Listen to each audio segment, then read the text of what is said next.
এত কিছু খবর দেখছি সোশ্যাল মিডিয়ায় বলুন, প্রিন্ট মিডিয়ায় বলুন, তাই জন্য আমি দেখি যে আজকাল অনেক কম বয়সী ছেলে যাদের সামনে বিয়ে হয়েছে, বাড়িতে ঠিক করা হয়েছে অ্যারেঞ্জ ম্যারেজ, তারা আমার কাছে আসছেন এবং বলছেন ডাক্তারবাবু আপনি কিছু কি টেস্ট করে আমি দেখতে চাই যে আমি আমার বিয়ের পরে কোনো প্রবলেম হবে না। তো অবভিয়াসলি ইজ মিনিং ফর কোনো ইরেকটাইল ডিসফাংশন আছে কিনা বা কোনো ইনফার্টিলিটি ইস্যু আছে কিনা যেটা পরবর্তীকালে বিয়ের পরে প্রবলেম আসতে পারে। Obviously legal matters are very common this days.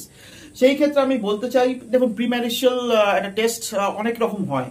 Obviously, if you are harboring some infection, genital infection, which is sexually transmitted infection, সেই জন্য আমার মনে হয় উচিত একটা ভাইরাল সেরোলজি প্যাকেজ, এখানে HIV, HSV, herpes simplex virus, HBsAg, HCV এগুলো করে নেওয়াটা উচিত, ইনক্লুডিং VDRL ফর সিফিলিস এবং নন গোনোকক্কাল নিউরোথ্রাইটিস, যেখানে তাদের খুব হাই রিস্ক বিহেভিয়ার আছে।